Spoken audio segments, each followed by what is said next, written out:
In this video, I'm going to answer the question, why is carbon dioxide a non-polar molecule? So we have to do the Lewis structure.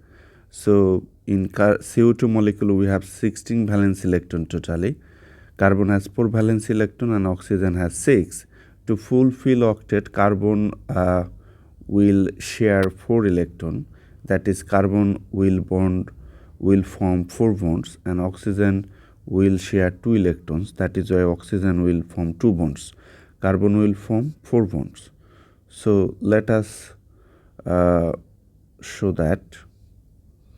Here oxygen has formed 2 bonds and carbon has formed 4 bonds, right? So now we have to count the valence electron here. So here 2, 4, 6, 8, but here we have 16. So 8 valence electron left. So this oxygen has 4, so it can take maximum 4 to satisfy its octet, right? Now in this molecule we have 16 valence electron. This is the Lewis structure. Now we'll find out the hybridization of carbon, because this is the central atom. That is why we have to find out the steric number, that is number of electron region. You know that this is sigma bond and this is pi bond, sigma bond, pi bond. In double bond, one is sigma bond, another is pi bond. For finding hybridization, we ignore the pi bond usually. So we have here 1 electron region, 2 electron region. That is steric number is 2. That is, we need sp hybridization, right?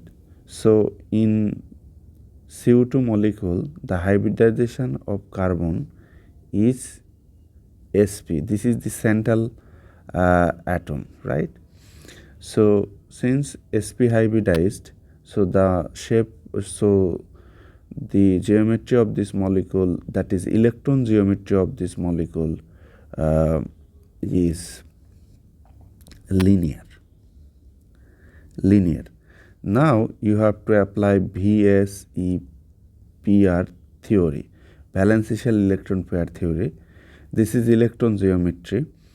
So for valence shell electron pair theory, we'll look for the lone pair over central atom. So here central atom doesn't have any lone pair.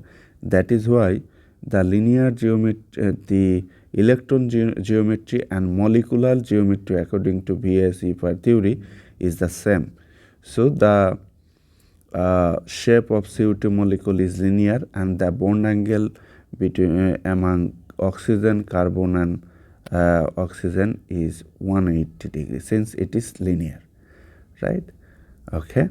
So now now look, this oxygen is more electronegative than this carbon. So oxygen is partially negative and carbon is partially positive. This oxygen is also more electronegative than carbon, right? So look, in CO2 molecule, every bond is polar, because this bond is polar because this bond has positive end and negative end. This bond is polar because this has positive end, negative end and positive end. So every bond is polar. So this bond have a dipole moment, right? Bond dipole moment this is, and the direction of dipole moment will be from positive to negative, right? This bond also have a dipole moment. This is the bond dipole moment, this is the bond dipole moment for this bond, right? And look, now you have to think about net molecular dipole moment. This two bond has dipole moments, but we have to think about the net molecular dipole moment. In this case, we have to consider the shape of this molecule. Look, this bond dipole moment is cancelled by this dipole moment because the direction is opposite. So the net molecular dipole moment for CO2 molecule will be 0. The net molecular dipole moment 0 means this CO2 molecule is a non-polar molecule. I think you will get many videos in the YouTube, but most of the teachers are not saying this to you. I hope, believe and expect that if you watch this video twice or 3 times, you will get the right idea. So thank you for viewing this video. Be well.